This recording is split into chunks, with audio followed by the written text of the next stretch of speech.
Hello students, मेरा नाम doctor Kapil Jain.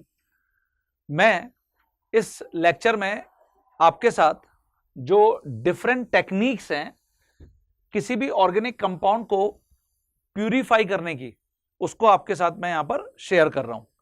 तो इस लेक्चर को देखने के बाद आप सारे अपने जो नोट्स हैं उनको बना लीजिएगा और एक एक पॉइंट को ढंग से देखिएगा। मैंने कोशिश किया है कि टेबुलर फॉर्म में मैं इन सभी पॉइंट्स को आपके लिए यहां पर रख पाऊं, ठीक है ना।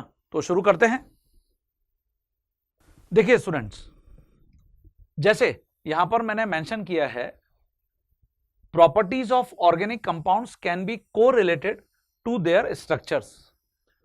Organic compound under quantitative and structural investigation should be in its purest form. मतलब अगर हम किसी भी ऑर्गेनिक कंपाउंड का एनालिसिस करना चाह रहे हैं, उसको हम अगर उसके स्ट्रक्चर को प्रेडिक्ट करना चाह रहे हैं, उसके अमाउंट को अगर मैं कैलकुलेट करना चाह रहा हूं, तो पहली बहुत इंपॉर्टेंट कंडीशन यह है कि वो अपने प्योरेस्ट फॉर्म में होना चाहिए। Following methods can be adopted for the purification of the organic compound. ये जो मेथड्स मैं आपको बता रहा हूं, इनमें से कोई भी मेथड को हम ऑर्गेनिक कंपाउंड्स को प्यूरिफाई करने के लिए यूज कर सकते हैं। तो देखिए यहां पर जो भी नेचर है ऑर्गेनिक कंपाउंड का, ये देखिए, selection of method depends on the nature of organic compound and the type of impurities present in it. मतलब हम कौन से मेथड को अडॉप्ट करें for purification of organic compound, तो इसका आंसर है कि मुझे यह देखना पड़ेगा कि वो जो ऑर्गेनिक कंपाउंड है उसका नेचर कैसा है एंड उसमें किस टाइप की इंप्योरिटीज प्रेजेंट हैं। तो इस बेसिस पर हमारे पास कुछ जो डिफरेंट टेक्निक्स हैं वो मैं आपके साथ वन बाय वन यहां पे शेयर कर रहा हूं। जैसे फर्स्ट टेक्निक मैंने यहां पे लिखी हुई है फिल्ट्रेशन, फिर मैंने लिखा हुआ है क्रिस्टलाइजेशन, फिर मैंने लिखा हुआ है सब्लिमेशन, फिर मैंने लिखा हुआ है डिस्टिलेशन, फिर मैंने लिखा हुआ है एक्सट्रैक्शन और फिर मैंने लिखा हुआ है क्रोमेटोग्राफिक मेथड्स। ओके, तो सबसे पहले मैंने यहां पर मेंशन किया हुआ है, melting point and boiling point are the best criteria of assessing the purity of the compound, because जब कंपाउंड प्योर फॉर्म में होते हैं तो उनके जो मेल्टिंग पॉइंट, बॉइलिंग पॉइंट होते हैं, दे आर वेरी शार्प, जिनको हम इजीली प्रेडिक्ट करके ये पता लगा सकते हैं कि ये कौन सा ऑर्गेनिक कंपाउंड है। तो इसलिए हमने यहां पर लिखा हुआ है कि जो melting point and boiling point है वो बेस्ट क्राइटेरिया है किसी भी ऑर्गेनिक कंपाउंड की प्योरिटी को असेस करने का, ठीक है ना। जैसे सबसे पहले फिल्ट्रेशन टेक्निक के ऊपर डिस्कशन करते हैं। Filtration is a very simple process of separating solid material from solution using some form of filter medium, जैसे solvent। ऑब्वियस है कि हम एक solid compound का solution बनाते हैं, तो solution जब बनाओगे तो उसके लिए तुमको solvent की requirement होगी। The simplest filtration apparatus is a filter funnel। ये देखिए filter funnel, इसके हमको जरूरत होती है with a filter paper। तुमने ऑब्वियसली देखा ही होगा, फिल्टर फनल कुछ इस टाइप का फनल होता है, ये देखिए, और इसके ऊपर फिल्टर पेपर, ये फिल्टर पेपर लगा हुआ है। तो अगर मैं किसी ऑर्गेनिक कंपाउंड को प्यूरिफाई करना चाह रहा हूं तो इसके लिए ये सबसे सिंपल टेक्निक है फिल्ट्रेशन, और इसके लिए मुझे एक तो जरूरत पड़ेगी फिल्टर फनल की और उसके साथ साथ मुझे जरूरत पड़ेगी फिल्टर पेपर की। तो फिल्ट्रेशन प्रोसेस लेकिन होता बहुत स्लो है। मतलब आपने अगर यहां पे सॉलिड जो एक सॉल्यूशन के अंदर प्रेजेंट है उसको आपने यहां पर फिल्टर पेपर के ऊपर ट्रांसफर किया तो डेफिनेटली अब इसको प्यूरिफाई होने में बहुत ही ज्यादा समय लगने वाला है। तो filtration process is very slow and takes a long time. Large quantities of material are usually filtrate through a Buchner funnel. अगर मुझे बहुत ज्यादा क्वांटिटी है किसी भी मटेरियल की, उसको अगर मुझे फिल्ट्रेशन टेक्निक से प्यूरिफाई करना है तो फिर मैं यहां पर बुचनर फनल को यूज करता हूं under reduce pressure using a filter pump. तो जो बुचनर फनल है हम उसको यहां पर यूज करेंगे, कब यूज करेंगे, जब किसी भी मटेरियल की लार्ज क्वांटिटी है। तो देखिए मैं आपको बताता हूं जरा अगली स्लाइड के अंदर। देखिए स्टूडेंट, यहां पर एक टेबल मैंने ड्रॉ कर रखी है जिसके अंदर मैंने दो ऑर्गेनिक कंपाउंड का मिक्सचर रख रखा है।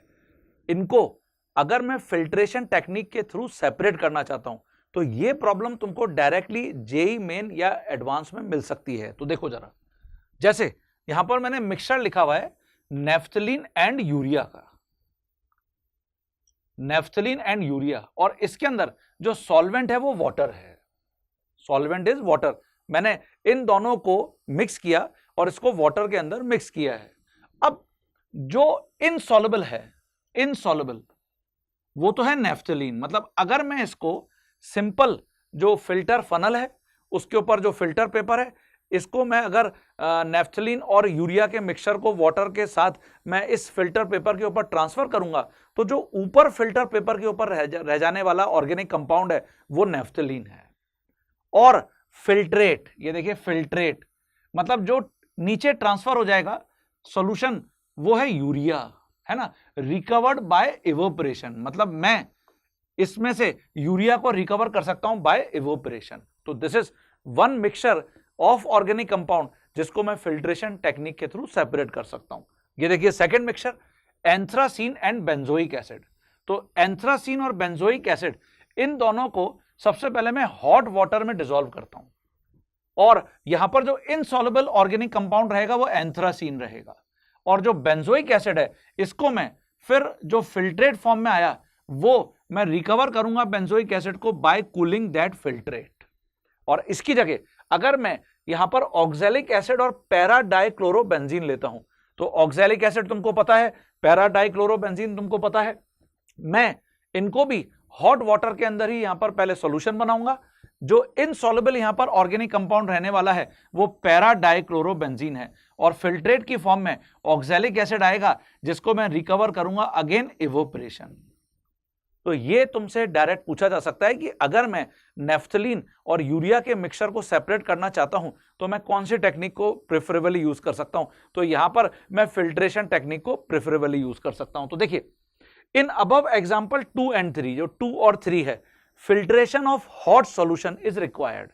मतलब जो हॉट सॉल्यूशन है उसका फिल्ट्रेशन यहां पे रिक्वायर्ड है, और इसीलिए हमने जो पीछे अभी लिखा कि हम बुचनर फनल को यूज करते हैं। ये बुचनर फनल के लिए एक स्पेशल पूरा इंस्ट्रूमेंटेशन टेक्निक है जिसके अंदर ये जो आपको कोनिकल फ्लास्क का दिख रहा है ये बुचनर फ्लास्क है। ये देखिए इट इज बुचनर फ्लास्क, और बुचनर फ्लास्क में यहां पर फ्लैट फिल्टर पेपर लगा हुआ है, ये फ्लैट फिल्टर पेपर है ना, और एक नियोप्रीन अडेप्टर लगा हुआ है। यहाँ पे नियोप्रीन हम जानते ही हैं कि एक पॉलीमर होता है, उसका एक अडेप्टर लगा हुआ है। यहाँ पे एक क्लैंप लगा हुआ है, और ये थिक वॉल्ड ट्यूबिंग है, ये एक ट्यूब है, और यहाँ पर वैक्यूम रिलीज टैप है, और ये वैक्यूम से यहाँ पर इस जो फनल है इसको यहाँ पर वैक्यूम के लिए यहाँ पे यूज किया गया है। तो ये एक इंस्ट्रूमेंटेशन सेटअप है, हम इस सेटअप को यूज कर सकते हैं किसके लिए? आंसर है अगर मुझे जो हॉट वाटर वाले सॉल्यूशंस हैं जिसमें से मुझे एक ऑर्गेनिक कंपाउंड को सेपरेट करना है, उसको प्यूरिफाई करना है, तो हम इस टेक्निक को यूज कर सकते हैं। तो क्लियर हो गया सभी को? चलिए आगे बढ़ जाते हैं। देखिए स्टूडेंट, अब मैं यहाँ पे नेक्स्ट मेथड के ऊपर आ गया हूं विच इज क्रिस्टलाइजेशन, जो सबसे ज्यादा यूज होने वाला मेथड है जिससे कि हम दो ऑर्गेनिक कंपाउंड में से किसी एक ऑर्गेनिक कंपाउंड को सेपरेट करते हैं, प्यूरिफाई करते हैं। वो केमिस्ट इस टेक्निक को यूज करते हैं, क्रिस्टलाइजेशन, ऑब्वियसली क्रिस्टल फॉर्मेशन। तो देखिए crystallisation has been one of the prime method used by organic chemist to clean up impure compound during reaction और सिंथेटिक सीक्वेंसेस। तो ये सबसे ज्यादा यूज होने वाला मेथड है, सबसे रिलायबल मेथड है जिससे कि हम ऑर्गेनिक कंपाउंड्स को क्लीन कर सकते हैं। It take advantage of the fact that solubility of a solid in a solvent at higher temperature is more than at lower temperature। obvious है कि अगर मैं higher temperature पर एक solvent में एक solid को soluble करूंगा तो definitely ये higher temperature पर more soluble होगा, है ना, as compared to lower temperature। तो before carrying out a crystallization, it is an advantage to have an idea about the degree of purity of the substance and the nature of impurities। मतलब जब भी तुम crystallisation process को use करना चाह रहे हो तो डेफिनेटली हमको ये क्लियर होना चाहिए कि उस सब्सटेंस की जो डिग्री ऑफ प्योरिटी है what is that, and the nature of impurities, मतलब उस ऑर्गेनिक कंपाउंड के मिक्सचर में किस टाइप की इंप्योरिटीज प्रेजेंट हैं, तो ये मुझे थोड़ा सा पहले आइडिया होना जरूरी है। Crystals obtain are in purest form if the impurity present in the impure solid dissolves in the solvent and remains dissolve when solution is cooled. मतलब जो क्रिस्टल्स हैं वो हमेशा प्योरेस्ट फॉर्म के अंदर यहां पर हमको मिलते हैं, obtain in purest form if the impurity present in the impure solid dissolves in the solvent and the remains dissolved when solution is cooled। वो हमेशा डिसॉल्व ही रहती है जब मैं सॉल्यूशन को कूल करता हूं। impurities may remain undissolved in hot solution। ये देखिए जो impurities हैं वो अनडिसॉल्व हो सकती हैं in hot solution and can be removed by filtration and the filtrate is subjected to crystallization after concentration। मतलब हम उसको पहले फिल्ट्रेशन टेक्निक से रिमूव करने की कोशिश कर सकते हैं and filtrate is subjected to crystallisation after concentration. मतलब उसको अगर मैं कूल करूंगा तो फिर उसके बाद उसके क्रिस्टल्स बना के हम उसको सेपरेट करने की कोशिश कर सकते हैं। तो this is the overall concept of crystallisation. Now यहां पर मैं क्रिस्टलाइजेशन के एक फ्लो शीट को आपके साथ यहां पे शेयर कर रहा हूं। तो देखिए इस फ्लो शीट के अंदर हम कुछ स्टेप्स देखेंगे जिसके थ्रू हम क्रिस्टलाइजेशन करते हैं। Sometimes repeated crystallisation is carried out to make it more yield effective. मतलब कई बार हमको एक ही बार पूरे स्टेप्स को करने के बाद प्रॉपर क्रिस्टल्स नहीं मिलते, तो केमिस्ट इसको रिपीट करते हैं फिर सारे स्टेप्स को, जिससे कि हमको ज्यादा इफेक्टिव यील्ड मिलेगी। ठीक है, तो देखते हैं जरा। देखिए स्टूडेंट, जैसे सबसे पहले तो इस स्कीमेटिक फ्लो शीट को देखिए, जो फ्लो चार्ट है कि हम क्रिस्टलाइजेशन में कैसे कैसे कौन कौन से स्टेप्स को अप्लाई करते हैं। सबसे पहले मान लेते हैं कि एक ऑर्गेनिक कंपाउंड या एक सब्सटेंस है जिसके अंदर इम्प्योरिटी है, इम्प्योर सब्सटेंस। सबसे पहले हम इस इम्प्योर सब्सटेंस का सॉल्यूशन बनाते हैं। ऑब्वियसली इसके लिए हमको एक सॉल्वेंट यूज करना पड़ेगा। जो सॉल्वेंट है वो ऑब्वियस है कि जो सब्सटेंस आपने यूज किया है, ऑर्गेनिक कंपाउंड आपने यूज किया है, इसका नेचर कैसा है और बहुत सारे फैक्टर्स के ऊपर डिपेंड करेगा सॉल्वेंट का सिलेक्शन। फिर अभी अपन ने जैसे पीछे देखा कि हम सबसे पहले जो फिल्ट्रेशन टेक्निक है उससे क्या करने की कोशिश करेंगे, जो फिल्ट्रेट है उसको अलग कर लेंगे और इसमें जो आपके क्रिस्टल्स हैं उनको यहां पर अपन अलग करने की कोशिश करेंगे। तो देखिए सॉल्यूशन ऑफ इम्प्योर सब्सटेंस, हमने इसको फिल्ट्रेट किया, तो फिल्ट्रेट तो जो नीचे सॉल्यूशन सेटल हो जाएगा और ऊपर कुछ क्रिस्टल्स यहां पर रह जाएंगे। तो देखिए क्रिस्टल्स इन मदर लिक्विड, मदर लीकर या मदर लिक्विड आप बोल सकते हैं कि जो हमारे पास इनिशियली हमने एक ऑर्गेनिक कंपाउंड का सॉल्यूशन बनाया उसके अंदर जो क्रिस्टल्स प्रेजेंट थे, तो वो क्रिस्टल्स यहां पर मेंशन किए गए इन मदर लिक्वर। नाउ ये जो क्रिस्टल्स हैं, सबसे पहले हमको डैम क्रिस्टल्स मिलेंगे, मतलब ऐसे क्रिस्टल्स जिनके अंदर थोड़ी सी नमी होगी, डैम क्रिस्टल्स। और ये जो डैम क्रिस्टल्स हैं फिर हम इनको प्योर क्रिस्टल्स में कन्वर्ट करेंगे। और ये जो डैम क्रिस्टल्स के साथ साथ मदर लीकर था, मदर लीकर से हम सेकेंड यील्ड ऑफ क्रिस्टल्स की यहां पर बनाएंगे। तो ये एक तरीके से फ्लो चार्ट हो गया क्रिस्टलाइजेशन प्रोसेस का। तो देखिए जो सबसे पहले हमने यहां पर लिखा इम्प्योर सब्सटेंस, इसका हम सॉल्यूशन बनाएंगे। तो देखिए यहां पे मैंने लिखा हुआ है स्टेप नंबर 1 में dissolution.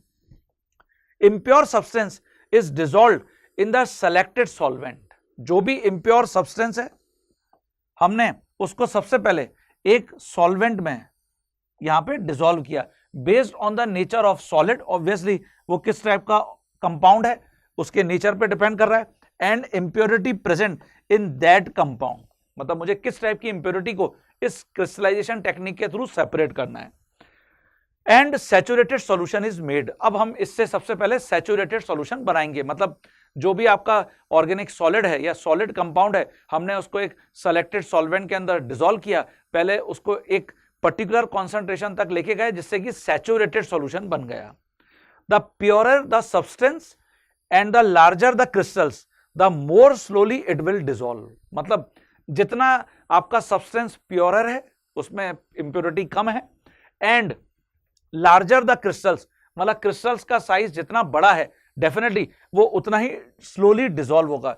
If the solution is strongly coloured due to impurities, मतलब अगर सॉल्यूशन कलरफुल है ड्यू टू इंप्योरिटीज, देन हम क्या करते हैं यहां पर एक्टिवेटेड चारकोल मिलाते हैं, ये देखिए, may be added to decolourise the solution. Okay, तो देखते हैं, जरा आगे बढ़ते हैं। यहां पे देखिए स्टूडेंट, जैसे अब हमने जो स्टेप नंबर 2 में यहां पे देखा था कि हमने सबसे पहले तो सॉल्यूशन बना लिया इम्प्योर सब्सटेंस का, अब हम फिल्ट्रेट यहां पर करेंगे। तो कैसे करेंगे? इसके लिए हम फिल्ट्रेशन टेक्निक को यूज करेंगे। Filtration, dust and insoluble impurities can be remove by filtration. जो उस मदर लीकर के अंदर जो भी हमारा सॉलिड कंपाउंड है, उसके अंदर जो भी डस्ट या इनसॉल्युबल इंप्योरिटीज हैं, हम उनको रिमूव कर सकते हैं by filtration using a fluted filter paper. जो फ्लटेड फिल्टर पेपर है, इसका मतलब कुछ ऐसा फिल्टर पेपर, ये देखिए, ये फ्लटेड फिल्टर पेपर है।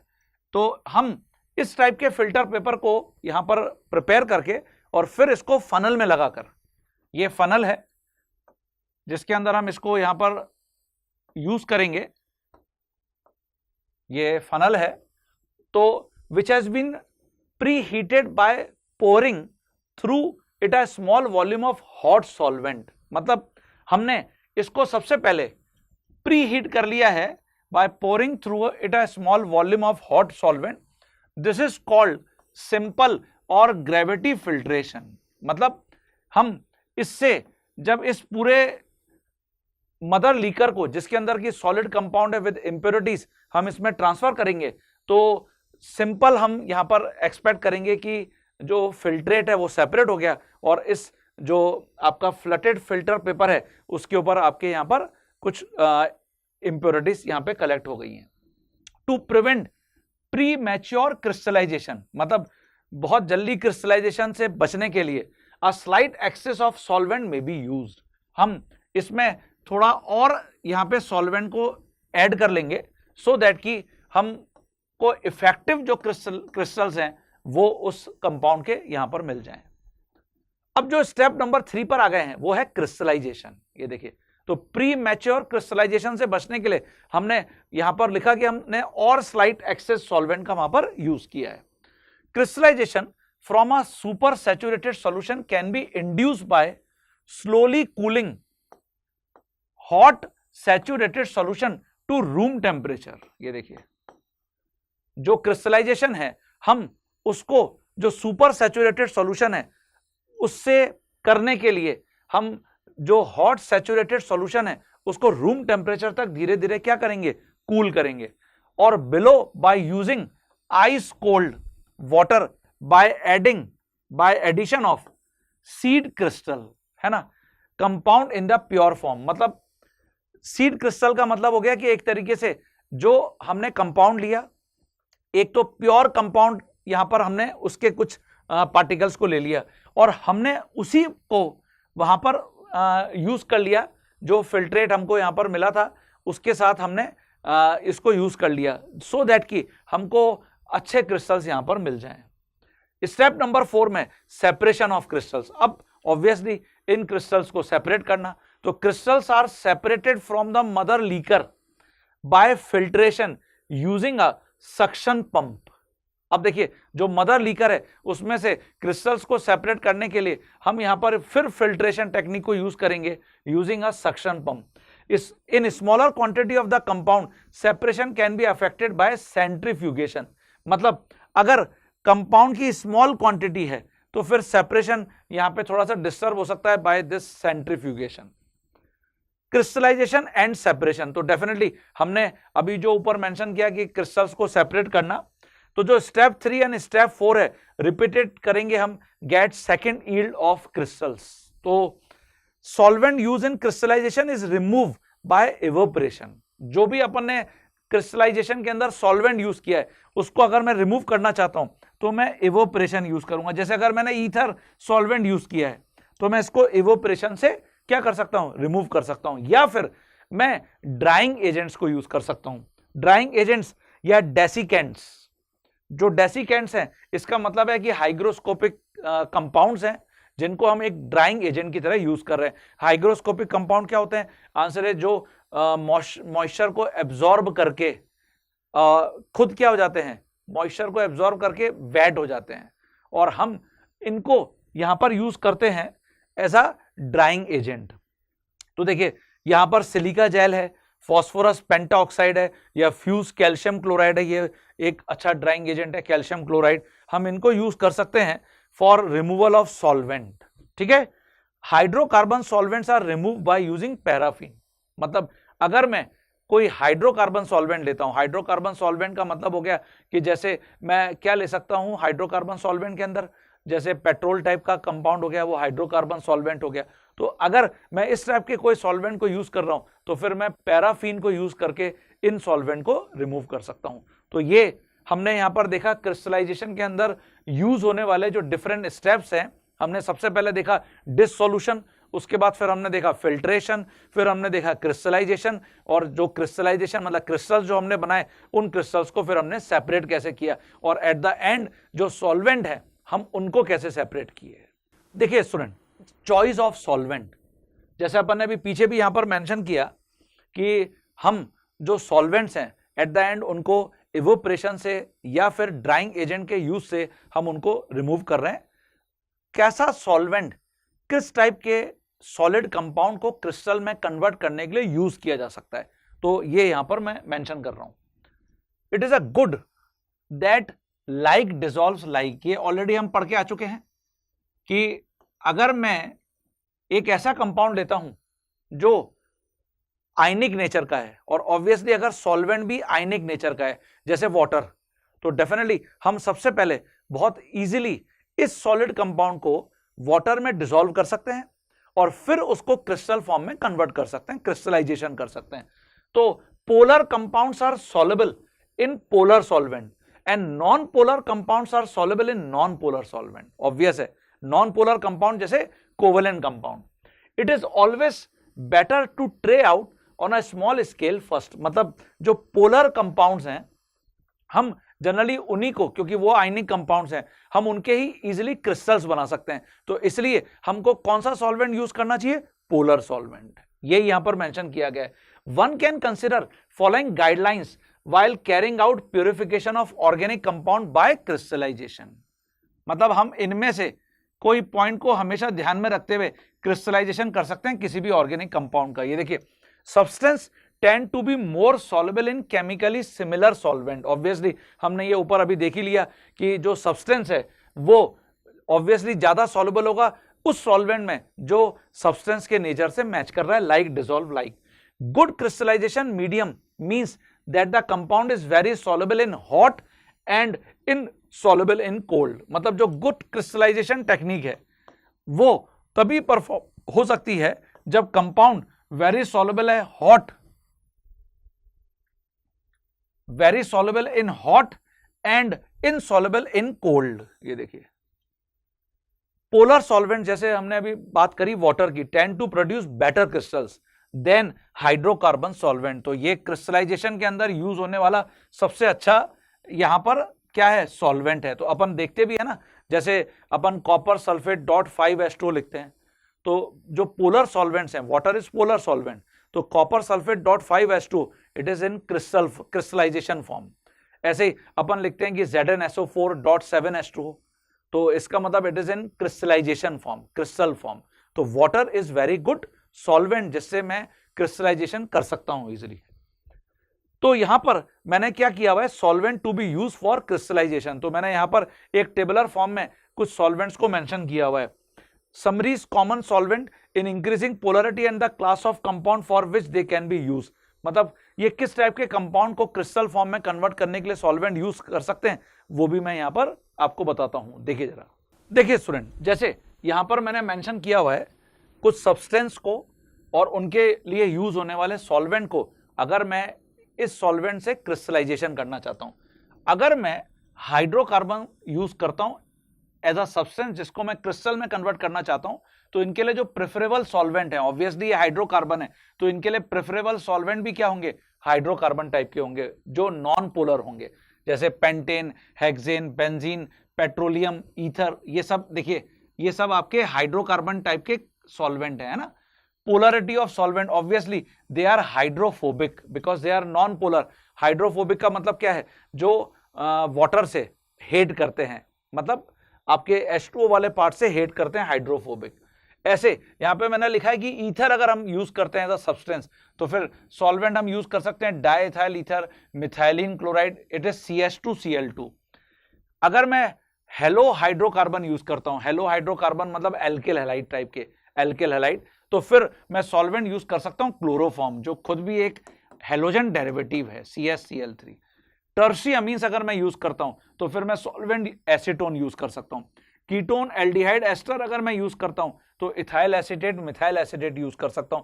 मुझे लगता है कि यहां से तुमको प्रॉब्लम देखने को मिल सकती है क्रिस्टलाइजेशन में। फिनॉल या अल्कोहल तो फिर इथेनॉल, जो बहुत ही अच्छा पोलर सॉल्वेंट है। तो देखिए हम जैसे जैसे डाउन द ग्रुप जा रहे हैं तो ऑब्वियसली पोलरिटी क्या करती जा रही है, इंक्रीज। कार्बोक्सिलिक एसिड के लिए मीथेनॉल एक अच्छा सॉल्वेंट हो सकता है, सल्फोनिक एसिड के लिए वाटर, ऑर्गेनिक सॉल्ट्स के लिए वाटर। ये देखिए जो हाइड्रोफिलिक पोलर कंपाउंड है। तो ये आपको डायरेक्ट देखने को मिल सकते हैं कि अगर मुझे इनमें से किसी एक ऑर्गेनिक कंपाउंड का क्रिस्टलाइजेशन करना है तो किस टाइप का सॉल्वेंट हम यूज कर सकते हैं। तो क्रिस्टलाइजेशन हमने यहां पर कुछ स्टेप्स के थ्रू समझ लिया कि क्रिस्टलाइजेशन क्या होता है। नाउ अब हम आ जाते हैं नेक्स्ट प्यूरिफिकेशन टेक्निक के ऊपर, विच इज सब्लिमेशन। सब्लिमेशन जैसे इसका मतलब क्या है, सब्लिमेशन का मतलब है कि एक जो आपका सॉलिड कंपाउंड है वो विदाउट लिक्विड में कन्वर्ट हुए सीधे गैस में कन्वर्ट हो गया, इट इज सब्लिमेशन, है ना। तो यहां पर जैसे मैंने एक एग्जांपल लिखा हुआ है कि if you keep naphthalene ball, जो नेफ्थलीन है, नेफ्थलीन बॉल को अगर आपने एक ओपन टेस्ट ट्यूब में रखा, you may observe that size of naphthalene ball decreases day by day. Obviously अगर मैं एक ओपन वेसल के अंदर नेफ्थलीन बॉल को रख दूंगा तो क्या होता है कि जो सॉलिड नेफ्थलीन बॉल है वो धीरे धीरे आप देखते हैं कि उनका साइज डिक्रीज होता जाता है। तो साइज डिक्रीज मतलब क्या हुआ, यहां पर उनका धीरे धीरे होता है वेपराइजेशन, वो वेपर में कन्वर्ट होते जाते हैं विदाउट फॉर्मेशन ऑफ लिक्विड। तो सब्लिमेशन का मतलब यही होता है कि विदाउट फॉर्मेशन ऑफ लिक्विड एक सॉलिड सीधे किस में कन्वर्ट हो गया, गैस में, है ना। तो rate of vaporisation is increase on increasing temperature. ये जो वेपराइजेशन की रेट है इसको बढ़ाया जा सकता है by increasing temperature. Such substance like naphthalene, ammonium chloride etcetera are known as sublimable. जो नेफ्थलीन है या अमोनियम क्लोराइड है इसको हम सब्लिमेबल बोलते हैं, ये सब्लिमेबल है ना। Sublimation is an alternative to crystallization for purifying some solids, और criteria for effective purification by sublimation require that. क्या क्राइटेरिया है, अगर मैं किसी कंपाउंड को सब्लिमेशन टेक्निक के थ्रू यहां पे प्यूरिफाई करना चाहता हूं, प्यूरिफिकेशन करना चाहता हूं, तो देखिए मैं इसके लिए आगे बताता हूं आपको। हाँ भाई बच्चों, अभी मैंने थोड़ा सा ब्रेक लिया था और इसलिए आपको मैं अब एक नए रूप में दिख रहा हूं। खैर इसको जाने दीजिए, हम जो सब्लिमेशन टेक्निक के ऊपर डिस्कशन कर रहे थे उसको कंटिन्यू करते हैं। सब्लिमेशन में जैसे जो हमारे पास टेक्निक है उसके अंदर ये मैंने एक यहाँ पे स्कीमेटिक डायग्राम बना रखा है, ऑर्डिनरी सब्लिमेशन। ऑर्डिनरी सब्लिमेशन का क्या थीम है और इसमें हम कैसे करते हैं इसको मैंने यहाँ पर एक्सप्लेन किया हुआ है। The compound to be purified must have a relatively higher vapour pressure. Vapour pressure हम ऑलरेडी जानते हैं सभी स्टूडेंट्स। तो जिस कंपाउंड को मुझको प्यूरिफाई करना है उसका वेपर प्रेशर हाई होना जरूरी है। The impurities must have vapour pressure substantially lower than the compound to be purified. Obviously जो इंप्योरिटीज हैं उसका जो वेपर प्रेशर है वो जिस कंपाउंड को मुझे इंप्योरिटी से अलग करना है, प्यूरिफाई करना है, उसके रेस्पेक्ट में कम होना जरूरी है। तो यहां पर यही मैंने मेंशन किया हुआ है। तो इस थीम पर हम ऑर्डिनरी सब्लिमेशन करते हैं, ठीक है ना। The technique involves placing the impure solid, ये देखिए इम्प्योर सॉलिड मतलब एक कंपाउंड जिसके अंदर इम्प्योरिटी मिली हुई है, इन अ डिश। जैसे आप इस इंस्ट्रूमेंटेशन सेटअप में देख रहे हैं, ये एक डिश है ये जिसके अंदर यहां पर इम्प्योर कंपाउंड को प्लेस किया गया है, and heating it slowly to a temperature higher than that of the cold surface, generally inverted funnel. इसका क्या मतलब है, ये जो डिश है आप इसके ऊपर देखिए एक इन्वर्टेड फनल लगी हुई है और इसका ये जो एंड है, जो माउथ है, इसके ऊपर एक कॉटन प्लग लगा हुआ है। तो ऐसा क्यों किया गया है? ये जो इन्वर्टेड आपका फनल है, उल्टा जो फनल है, ये एक्चुअली डिश से थोड़ा ऊपर रखा हुआ है। जो कोल्ड सरफेस है इसके अंदर, जो यहां पर कोल्ड सरफेस है, तो होगा क्या, जब हम इसको हीट करेंगे तो हीट करने से जो इम्प्योर कंपाउंड है, उसमें जो कंपाउंड है वो धीरे धीरे वेपराइज होना स्टार्ट होगा और वेपराइज होकर ये जो कोल्ड सरफेस है इस इन्वर्टेड फनल की, यहां पर कलेक्ट होना शुरू हो जाएगा। और इसको अगर हम कंडेंस करेंगे तो डेफिनेटली वापस सॉलिड फॉर्म में आ जाएगा। तो देखिए यही मैंने लिखा हुआ है कि जो कोल्ड सरफेस है, जो हमने इन्वर्टेड फनल को यहां पर लिया है, on which it is to be collected, मतलब हमको इसकी वॉल पर यहां पर कलेक्ट करना है, that is known as sublimate also. ये सब्लिमेट का मतलब यही है, जो प्योर कंपाउंड है जिसके हमने वेपर्स बनाए और इस सरफेस पर इनको कलेक्ट किया है। द सॉलिड इज वेपराइज्ड, ये देखिए सॉलिड वेपराइज हुआ, and at the same time vapours condense to solid on the cold surface. मतलब क्योंकि ये कोल्ड सरफेस है तो इसके ऊपर यहां पर सॉलिड जो पहले इम्प्योर फॉर्म में था वो वेपराइज होकर यहां पे कलेक्ट हुआ, और क्योंकि ये कोल्ड सरफेस है तो डेफिनेटली यहां पर जो वेपर्स हैं वो इमीडिएटली कंडेंस होकर वापस किस में कन्वर्ट हो गए, सॉलिड के अंदर कन्वर्ट हो गए।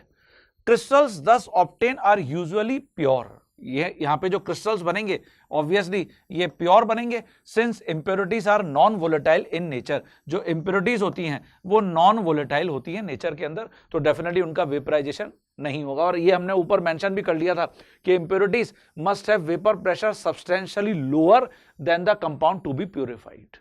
ओके, तो this is how we can perform sublimation. अच्छा, सब्लिमेशन में ये जो हमने डिश यूज किया है, इस डिश का भी एक स्पेसिफिक नेम है। अच्छा, इसी के आगे यहां पर आप देखिए हमने एक और पिक्चर बना रखी है, सब्लिमेशन अंडर वैक्यूम। ये थोड़ी सी एडवांस टेक्निक है जिसके थ्रू हम सब्लिमेशन परफॉर्म करते हैं। तो देखिए मैंने यहां पे मेंशन किया हुआ है, जो इम्प्योर सॉलिड था, समरी ऑब्वियसली सब्लिमेशन की ये हो गई, जो इम्प्योर सॉलिड था जिसके अंदर इम्प्योरिटीज यहां पर प्रेजेंट थी, हमने सबसे पहले उसको सब्लिमेट में कन्वर्ट किया, और ये सब्लिमेट में कन्वर्ट करने के लिए हमने डेफिनेटली वेपराइजेशन किया वेपर्स, और जब उनको ठंडा किया, कंडेंस किया, तो डेफिनेटली वो किस में कन्वर्ट हो गए, प्योर सॉलिड के अंदर। ठीक है, तो यहां पर sublimation may be carried out in a China dish. ये देखिए मैंने आपको जो पीछे डिश अभी बताई थी वो जनरली चाइना डिश यूज होती है, on which inverted glass funnel is placed. इसी के ऊपर हमने इन्वर्टेड ग्लास फनल को यहां पर यूज कर रखा है, ग्लास से बनी हुई funnel, inverted funnel. In between the to China dish and glass funnel, मतलब इन दोनों के बीच में a filter paper is placed. ये फिल्टर पेपर को प्लेस किया जाता है, इससे फायदा क्या होगा, ऑब्वियसली इंप्योरिटीज बिल्कुल भी ऊपर नहीं जा पाएंगी, है ना। अ cotton plug is inserted on the mouth of the stem, जैसा कि अपन ने भी पिक्चर में देखा था कि यहां पर ये जो इसका स्टेम है, यहां पर हमने कॉटन प्लग को भी लगा के रखा हुआ है, पेस्ट करके रखा हुआ है। When the compound is heated vapours are formed and sublimate on the cold surface. यही अभी हमने पीछे स्कीमेटिक डायग्राम जो था एपरेटस का उसके अंदर देखा। Rate of sublimation may be increase if the process is carried out under reduce pressure as shown in figure 1.3b। तो ये मैंने आपको भी बताया कि अगर हमको रेट ऑफ सब्लिमेशन को इंक्रीज करना है तो डेफिनेटली हम एक एडवांस सब्लिमेशन टेक्निक को यूज करते हुए, एक एडवांस इंस्ट्रूमेंटेशन सेटअप को यूज करते हुए ऐसा कर सकते हैं, है ना। The process is carried out under reduce pressure, और इसके लिए हमारे पास पिक्चर बनी हुई है 1.3b, तो वो अभी हमने पीछे यहां पर देख ही लिया था। तो सब्लिमेशन हम कैसे परफॉर्म करते हैं ये आपको क्लियर हो गया। और सब्लिमेशन के अंदर हमने यहां पर डिस्कस किया कि जिस कंपाउंड को मुझे सब्लिमेट में कन्वर्ट करना है उसका वेपर प्रेशर, जो इंप्योरिटी है उसके वेपर प्रेशर के रेस्पेक्ट में क्या होना चाहिए, हायर होना चाहिए, जिससे हम उनको इजीली वेपर फॉर्म में कन्वर्ट कर सकते हैं। ठीक है, तो आगे बढ़ जाते हैं। अब देखिए मैंने यहां पर लिखा हुआ है डिस्टिलेशन। डिस्टिलेशन क्या होता है, तो अभी तक हमने सब्लिमेशन समझ लिया, क्रिस्टलाइजेशन समझ लिया, और हमने सिंपल जो फिल्ट्रेशन टेक्निक है उसको भी यहां पर देखा था। अब हम देख रहे हैं distillation. Liquids can be purified by distillation which is a process of vaporising a liquid and condensing the vapours as a distillate. Various type of distillation methods have been described in table 1.2। अब मैं one by one आपको distillation की जो different techniques हैं, यहां से problem तुमको JEE के अंदर देखने को मिलती है, नीट के अंदर देखने को मिलती है, ठीक है। तो मैं यहां पे लिख रहा हूं, सबसे पहले तो यहां पे मैं अंडरलाइन कर रहा हूं, लिक्विड्स कैन बी प्यूरिफाइड, मतलब डिस्टिलेशन के अंदर अगर लिक्विड्स हैं तो हम उनको प्यूरिफाई करने के लिए डिस्टिलेशन टेक्निक को यूज करते हैं, है ना। और इसमें होता क्या है, हम पहले इसको वेपर में कन्वर्ट करेंगे एंड फिर उसको कंडेंस करेंगे, condensing the vapours as a distillate. तो देखते हैं जरा ये टेक्निक क्या है। देखिए बच्चों, तो वन बाय वन डिस्टिलेशन जो टेक्निक्स हैं उनको यहां पर डिस्कस कर रहे हैं। सबसे पहले मैंने लिखा हुआ है सिंपल डिस्टिलेशन। ये सिंपल डिस्टिलेशन में हमारे पास क्या इंपॉर्टेंट कंडीशंस हैं और किस टाइप के लिक्विड को हम सिंपल डिस्टिलेशन टेक्निक से सेपरेट कर सकते हैं, वो देखिए मैंने यहां पे लिखा हुआ है। Condition, when liquid sample has a non volatile impurities, जब लिक्विड सैंपल में नॉन वोलेटाइल इंप्योरिटी है, और when the difference in boiling point of components is 80 degree और मोर। तो इसके ऊपर हम अंडरलाइन कर लेंगे, यहां से प्रॉब्लम आपको देखने को मिल सकती है कि जब दो डिफरेंट लिक्विड्स होंगे और दोनों को सेपरेट करना है बाय डिस्टिलेशन टेक्निक, तो उनका जो बॉइलिंग पॉइंट है अगर वो 80 डिग्री या उससे ज्यादा है तो फिर मैं सिंपल डिस्टिलेशन टेक्निक को यूज कर सकता हूं। जैसे यहां पर देखिए मैंने लिखा है एक तो क्लोरोफॉर्म और एक मैंने लिखा है एनिलीन, इन दोनों का बॉइलिंग पॉइंट भी मेंशन है, तो 80 डिग्री से ज्यादा है इन दोनों का बॉइलिंग पॉइंट, तो इस टाइप के मिक्सचर को हम सिंपल डिस्टिलेशन टेक्निक से सेपरेट कर सकते हैं। यहां पे टेक्निक क्या है, obviously mixture is heated in a round bottom flask. ये देखिए इंस्ट्रूमेंटेशन सेटअप बना रखा है, ये राउंड बॉटम फ्लास्क है ये, और इसके अंदर हमारे पास जो मिक्सचर है या तो कंपाउंड विद इंप्योरिटी या दो अलग अलग लिक्विड्स का मिक्सचर है, और ये नीचे हीट सोर्स लगा हुआ है। और यहां पर आप देख रहे हैं कि ये पूरा इंस्ट्रूमेंटेशन सेटअप में ये एक ट्यूब है, वाटर कंडेंसर इसको बोलते हैं, और यहां से जाकर हम जब वापस कंडेंस करेंगे लिक्विड को तो ये रिसीवर फ्लास्क है जिसके अंदर लिक्विड हमको यहां पर ऑब्टेन होगा। तो देखिए इसमें होता क्या है, ये जो मिक्सचर है इसको हमने हीट किया राउंड बॉटम फ्लास्क में, fitted with a water condenser. तो इसमें होता क्या है, vapours of lower boiling component, मतलब ऐसा जो कंपोनेंट जिसका बॉइलिंग पॉइंट लो है वो सबसे पहले वेपराइज हो जाता है। तो formed first, vapours of lower boiling component formed first which are collected on condensation, जो कंडेंसेशन करने के बाद उसको हम कलेक्ट कर लेंगे। और obviously vapours of higher boiling component are formed later and condense in the same way. तो यही मैंने यहां पर इस फिगर के अंदर रिप्रेजेंट किया हुआ है। तो this is the condition and technique जो हम सिंपल डिस्टिलेशन टेक्निक के अंदर यूज करते हैं। We have some more distillation technique, देखते हैं उनको। हाँ बच्चों, तो देखिए अब जो सिंपल डिस्टिलेशन टेक्निक है उसके बाद मैं नेक्स्ट टेक्निक के ऊपर आ गया हूं, विच इज फ्रैक्शनल डिस्टिलेशन। अभी अपन ने जैसे सिंपल डिस्टिलेशन टेक्निक में देखा कि जब दो लिक्विड्स हैं और दोनों के बॉइलिंग पॉइंट्स में एक अच्छा खासा मेजर डिफरेंस है, 80 डिग्री सेल्सियस एंड अबव, तो डेफिनेटली इस सिचुएशन के अंदर हम सिंपल डिस्टिलेशन टेक्निक को यूज करते हैं। बट अगर आप ऐसे लिक्विड्स का मिक्सचर ले लें जिनके बॉइलिंग पॉइंट्स में बहुत ज्यादा डिफरेंस नहीं है, तो फिर क्या होगा, आंसर है ये तो सेम ही टेम्परेचर पर सेम ही टाइम पर वेपर्स में कन्वर्ट हो जाएंगे। और डिस्टिलेशन टेक्निक में हम कर यही रहे हैं कि हम जो भी लिक्विड्स हैं उनको सबसे पहले इवोपरेट कर रहे हैं, वेपर्स में कन्वर्ट कर रहे हैं, और फिर कंडेंस करके उनको वापस लिक्विड के फॉर्म में कन्वर्ट कर रहे हैं। तो यहां पर फ्रैक्शनल डिस्टिलेशन टेक्निक में यही फंडा है, when the difference in boiling point of two liquids is not too much, vapours of both liquids are formed simultaneously and also vapours are formed at the same time. अभी आपको मैंने बताया कि vapours same time पर simultaneously generate हो रहे हैं। तो इन सभी केसेस के अंदर हम फ्रैक्शनल डिस्टिलेशन टेक्निक को यूज करेंगे। नाउ जैसे जो क्रूड ऑयल होता है, क्रूड ऑयल को पेट्रोलियम इंडस्ट्री के अंदर हम इसी टेक्निक से सेपरेट करते हैं, जिनके बॉइलिंग पॉइंट के अंदर बहुत ज्यादा डिफरेंस नहीं होता है। और यहां पर देखिए हम क्या करते हैं इंस्ट्रूमेंटेशन सेटअप के अंदर, ये जो आप देख रहे हैं कि फ्लास्क है यहां पर, इसके अंदर जो लिक्विड्स हैं उनका मिक्सचर भरा हुआ है जिसको मुझे फ्रैक्शनल डिस्टिलेशन टेक्निक से सेपरेट करना है। ये हीटिंग सोर्स है और यहां पर ये जो कॉलम है इसको कहते हैं फ्रैक्शनेटिंग कॉलम। ये देखिए फ्रैक्शनेटिंग कॉलम यहां पर मैंने अलग से मेंशन की हुई है, जिसको यहां पर हमने इस क्लैम के थ्रू इस फ्लास्क के साथ कनेक्ट किया हुआ है। जब हम इनको हीट करते हैं तो अलग अलग जो फ्रैक्शन बने हुए हैं उसके अंदर लिक्विड्स के वेपर इकट्ठे होते हैं, कलेक्ट होते हैं, और फिर इनको यहां पर वाटर कंडेंसर से पास करते हुए यहां पर हम इनको 1 बाय 1 सेपरेट करते हैं।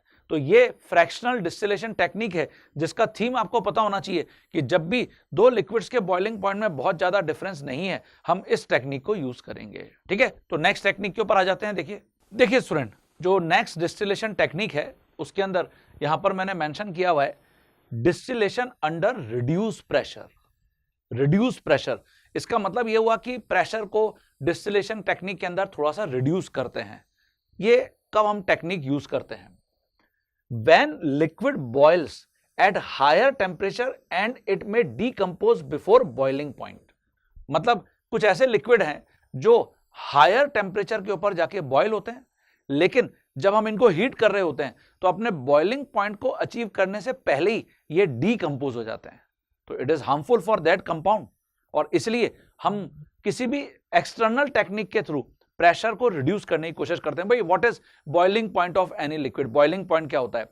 बॉइलिंग पॉइंट वो टेम्परेचर है जिसके ऊपर हम उस लिक्विड के वेपर प्रेशर को एक्सटर्नल प्रेशर जो 1 एटमॉस्फेरिक प्रेशर है उसके इक्वल कर देते हैं, करने की कोशिश करते हैं। तो देखिए technique, a liquid boils at a temperature at which its vapour pressure is equal to the external pressure. Obviously ये हम जानते ही हैं।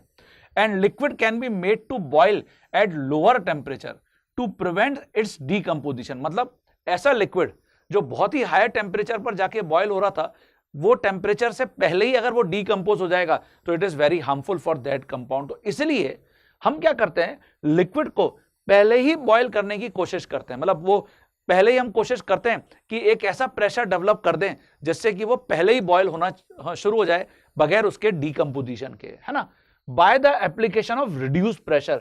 और ये रिड्यूस प्रेशर हम कैसे डेवलप करते हैं? With the help of water pump या फिर वैक्यूम पंप। और इसलिए इस टेक्निक का नॉमेनक्लेचर है डिस्टिलेशन अंडर रिड्यूस प्रेशर। ऐसा टेक्निक डिस्टिलेशन का जिसके अंदर हमने एक्सटर्नल या तो वाटर पंप के थ्रू या वैक्यूम पंप के थ्रू क्या किया है, प्रेशर को रिड्यूस किया है। तो ये आपको क्लियर हो गया।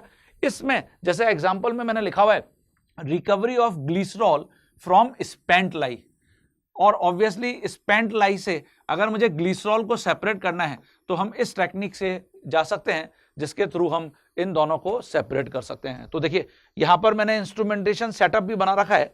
यहां एक आप देख रहे हैं कि राउंड बॉटम फ्लास्क टाइप का दिख रहा है, capillary to regulate the air, और फिर यहां पे एक और राउंड बॉटम फ्लास्क दिख रहा है डिस्टिलेट लिक्विड। तो यहां पर और ये वैक्यूम पंप हमने लगा रखा है, और ये मैनोमीटर है जिससे कि हम चेक कर रहे हैं कि भाई किस प्रेशर को मेंटेन करने पर हमको यहाँ पर जो लिक्विड्स हैं वो सेपरेट हो जाएंगे और लिक्विड्स हमको अलग फॉर्म में मिल जाएंगे। तो this is distillation under reduce pressure technique.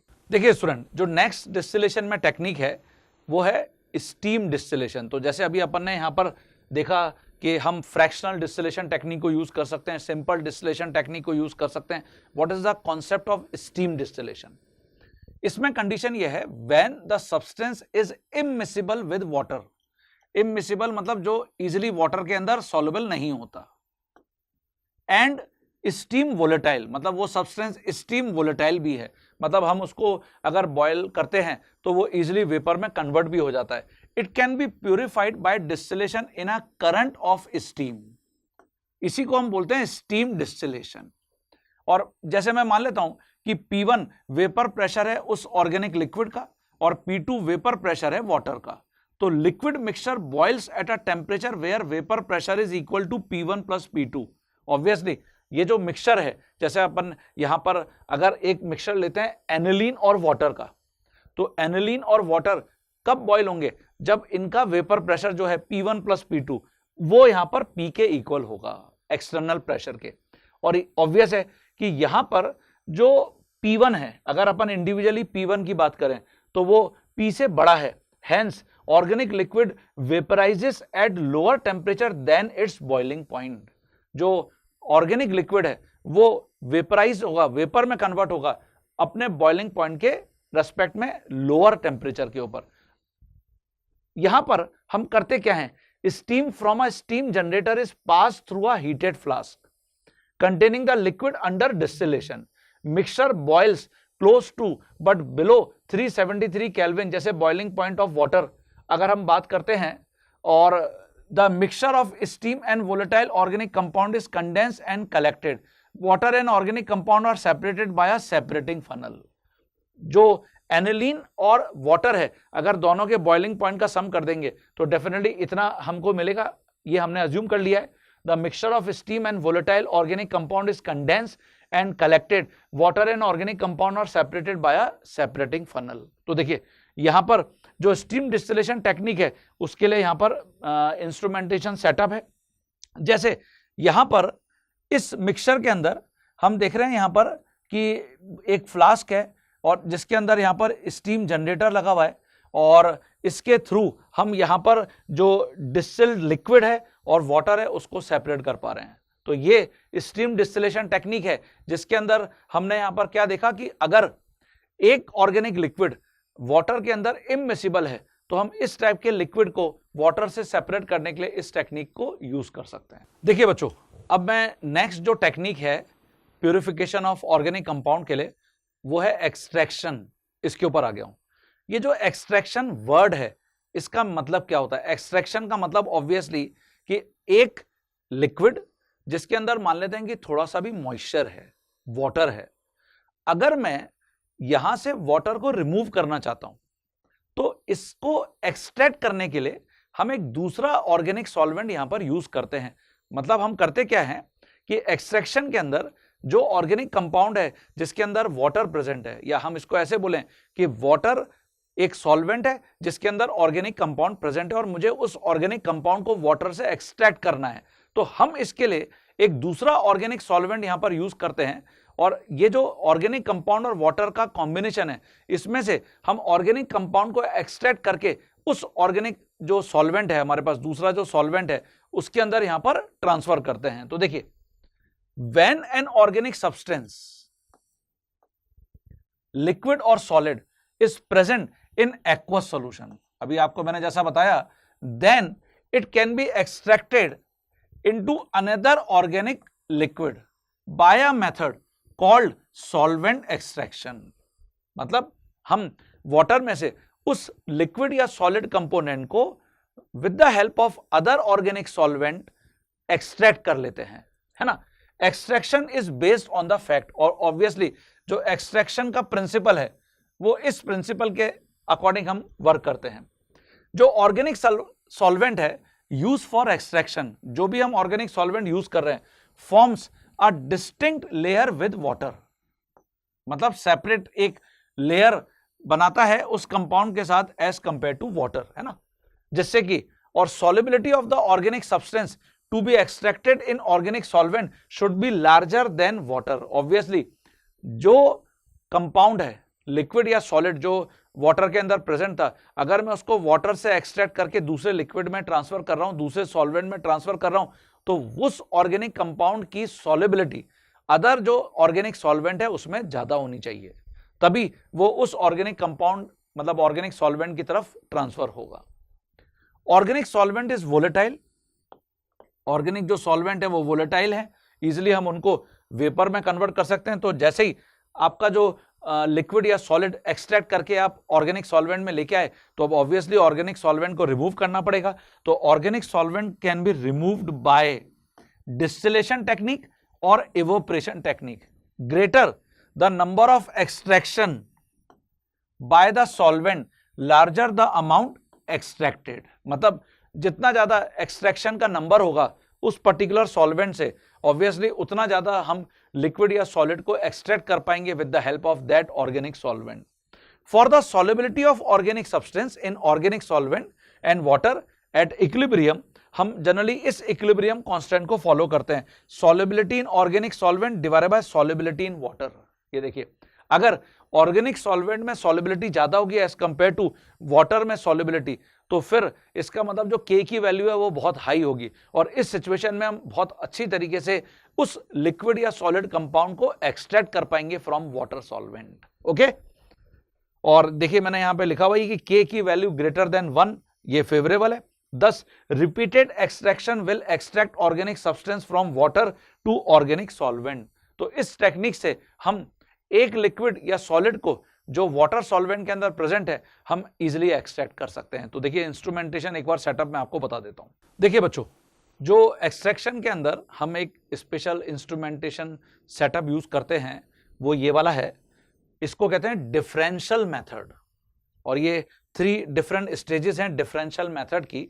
तो यहां पर मैंने मेंशन किया हुआ है कि above principle based method called differential method is carried out in a separating funnel as shown in this figure. तो देखिए इसके अंदर क्या है, ये जो इंस्ट्रूमेंटेशन सेटअप है, सबसे पहले हमने एक लिक्विड या सॉलिड को वाटर के साथ दे रखा है, तो ये एक्वस लेयर लिखी हुई है, और यहां पर हमने एक दूसरा सॉल्वेंट ऑर्गेनिक सॉल्वेंट जैसे यूज किया हुआ है। और हम जैसे अभी पीछे देखे थे कि वाटर और जो दूसरा सॉल्वेंट है जैसे ऑर्गेनिक सॉल्वेंट, तो डेफिनेटली ये दोनों एक दूसरे के अंदर इमिसिबल हैं, तो इसलिए 2 अलग अलग टाइप की यहां पे लेयर बन रही हैं। और फिर होता क्या है कि धीरे धीरे अगर सॉल्युबिलिटी जो भी आपको लिक्विड या सॉलिड वाटर से सेपरेट करना है उसकी ऑर्गेनिक सॉल्वेंट में ज्यादा है, तो वो जो आपका लिक्विड या सॉलिड कंपोनेंट है वो धीरे धीरे इसके अंदर सॉल्वेंट के अंदर ट्रांसफर होगा। तो अब देखिए यहां पर हुआ क्या कि ये जो आपका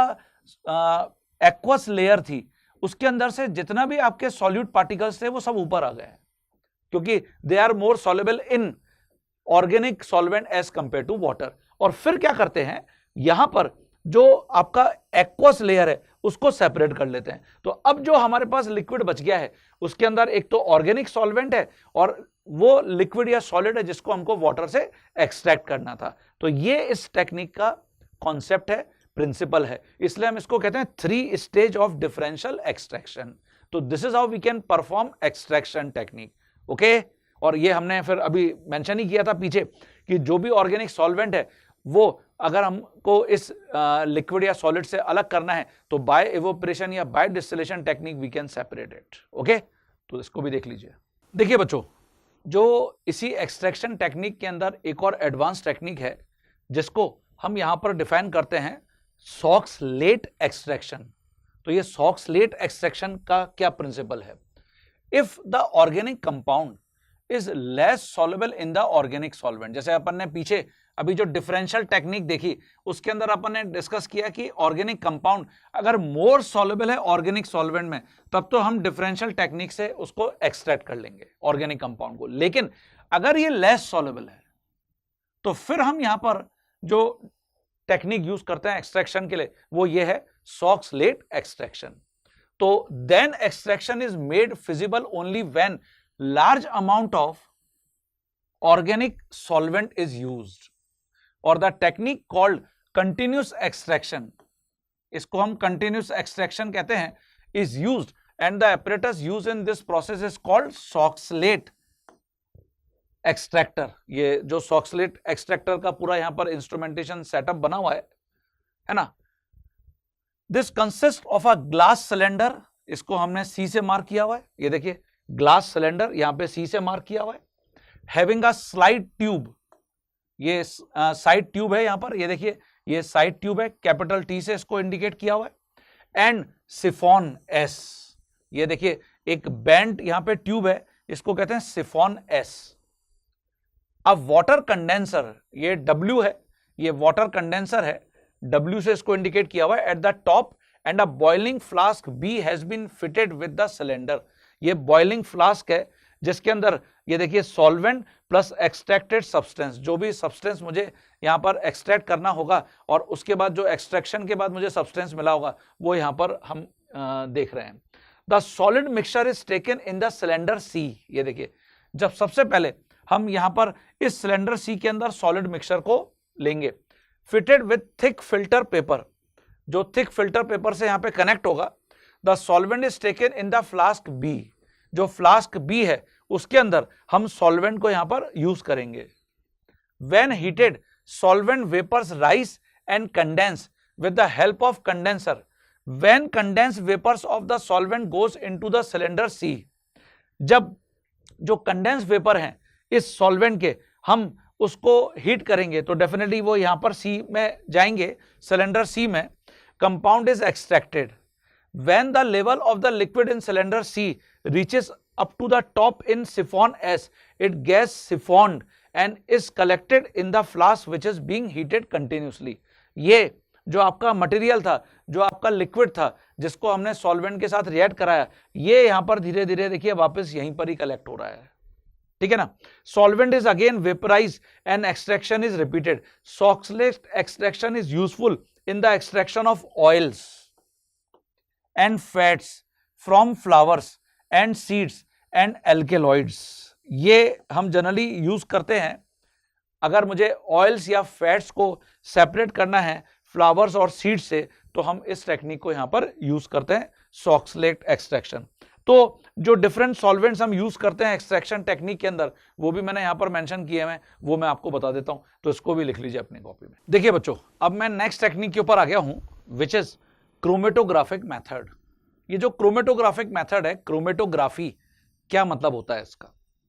the name chromatography owes its origin to the fact that the Russian scientist Tswett reported separating different colored constituents, separation of different colored constituents of leaves by passing an extract of the leaves through a column of calcium carbonate, alumina and sucrose. Thus the word chromatography is from the Greek word meaning color and to write. मतलब एक component को different column में से पास करते हुए उसमें से एक कंपोनेंट को सेपरेट करना. और जैसा कि chromatographic separation depends on the differences in the partition coefficient. Partition coefficient, ये होता क्या है पार्टीशन कोफिशिएंट, अभी देख लेते हैं. Of the component of a mixture between two immiscible phases. Two immiscible phases, one of these is the mobile face.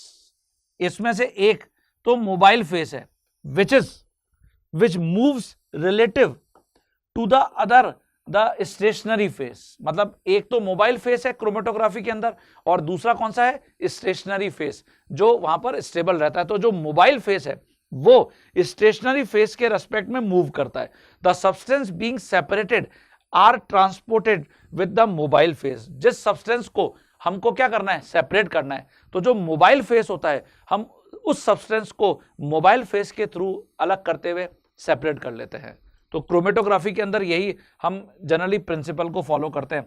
Substance being separated are transported with the help of mobile phase. The partition coefficient के, ये अभी अपन ने ऊपर देखा partition coefficient, तो हम इसको के से रिप्रेजेंट करते हैं.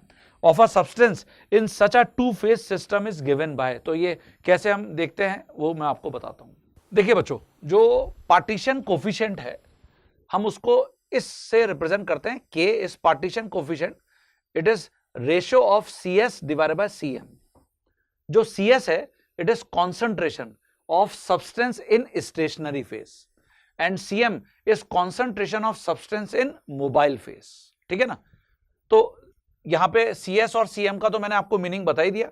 तो greater the partition coefficient of a substance, किसी भी सब्सटेंस का पार्टीशन कोफिशिएंट जितना ज्यादा होगा, greater would be its concentration in stationary phase. Obviously stationary phase में कॉन्सेंट्रेशन उतनी ज्यादा होगी. As a result of this, retention in the stationary phase would be higher and its movement with the mobile phase would be slower. तो partition coefficient जितना ज्यादा होगा, obviously जो substance है उसका movement with the mobile face उतना ही slower होगा. तो ये पॉइंट यहां पर ध्यान रखने वाली बात है कि पार्टीशन कोफिशिएंट कैसे वर्क करता है. तो partition coefficient is ratio of CS divided by CM.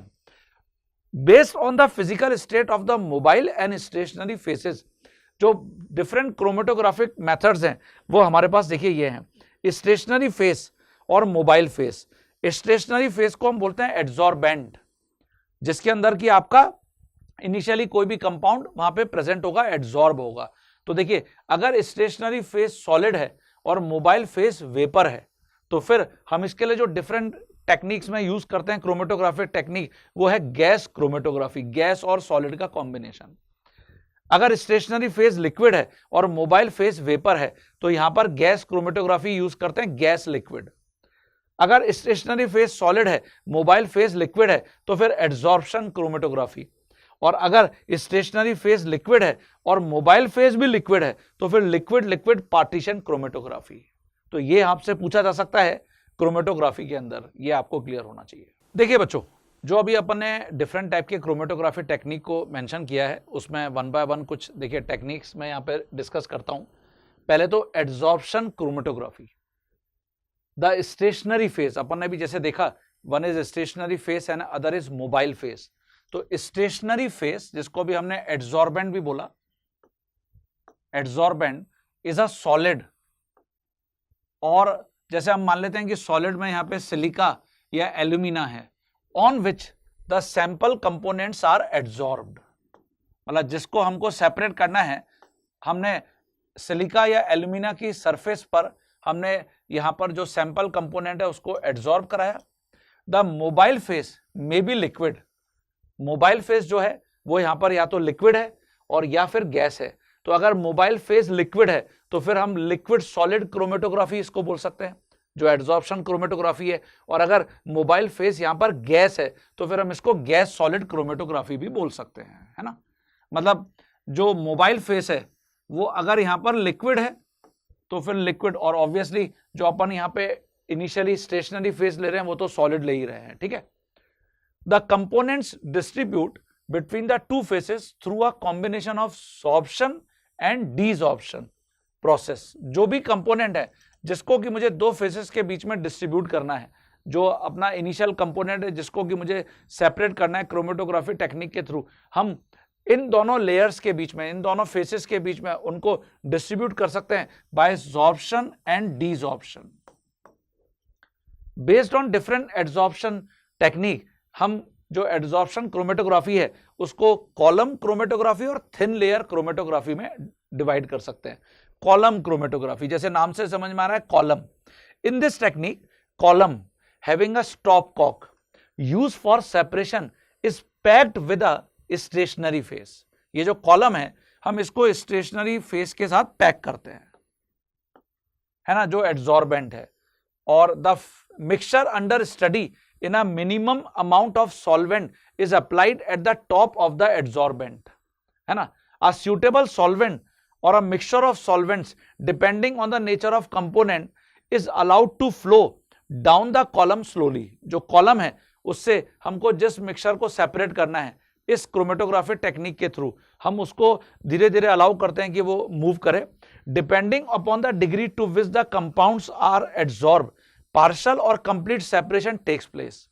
The most readily adsorbed substances are retained near the top and unadsorbed come down to the various distances in the column as shown in figure।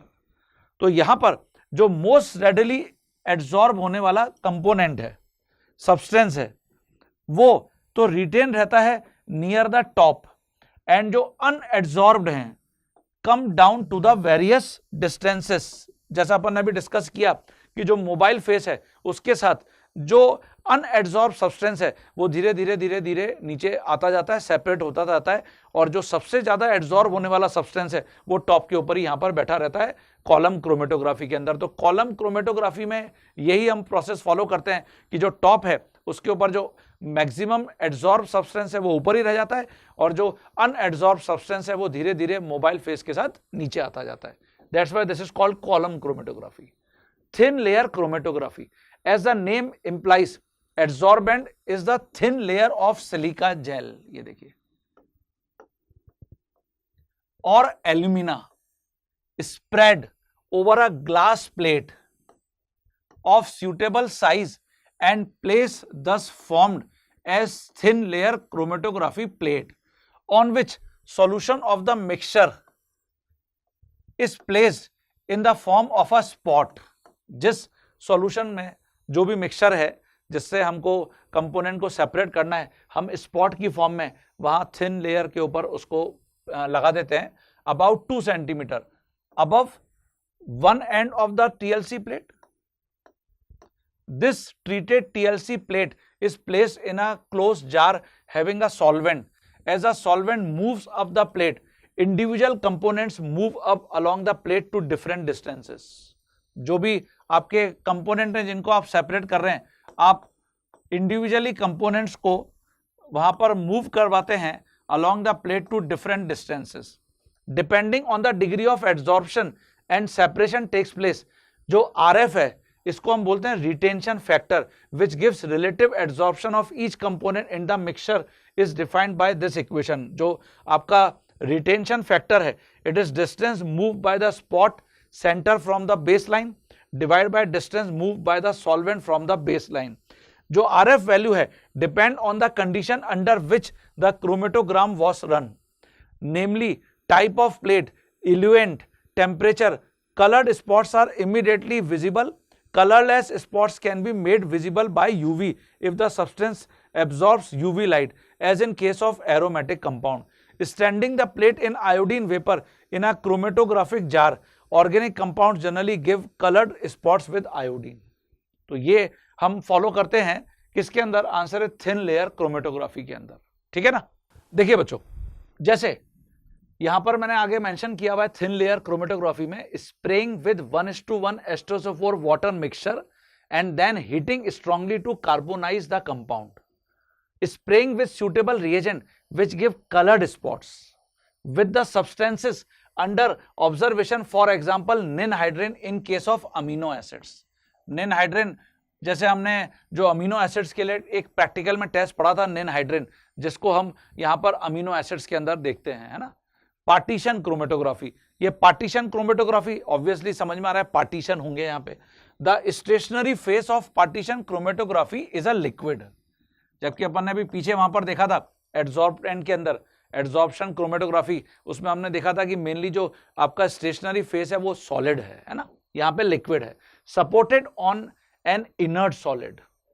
Again the mobile face may be a liquid, यहां पर जो mobile phase है, जो mobile phase है वो या तो liquid है, तो ये हो गया लिक्विड लिक्विड पार्टीशन क्रोमेटोग्राफी, या फिर गैस है, ये देखिए, तो इसके अंदर ये हो जाएगा गैस लिक्विड क्रोमेटोग्राफी, तो इसको हम GLC भी बोलते हैं, gas liquid chromatography.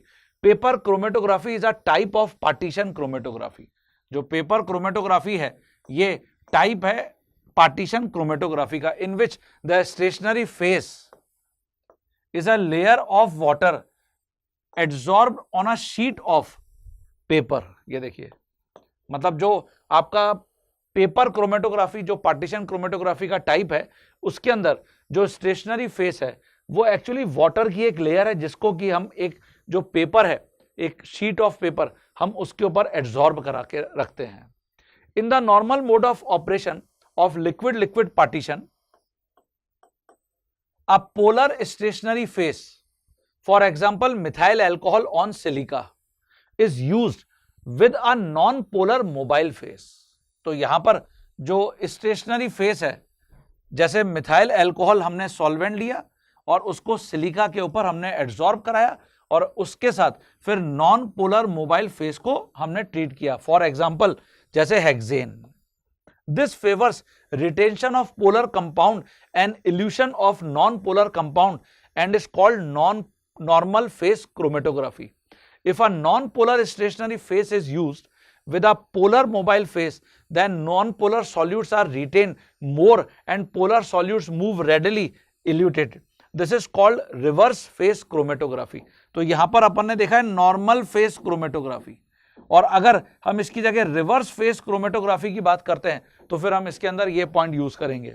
The spots of the coloured compound in case of paper chromatography, it is spot of the colored compound in case of paper chromatography are visible at different heights from the position of initial spot on the chromatogram. The spots of the separated colored compounds may be observed by method as in TLC, जो अपन ने thin layer chromatography के अंदर देखा। तो ये partition chromatography का theme है, जो concept है, principle है partition chromatography का, वो ये है, ठीक है।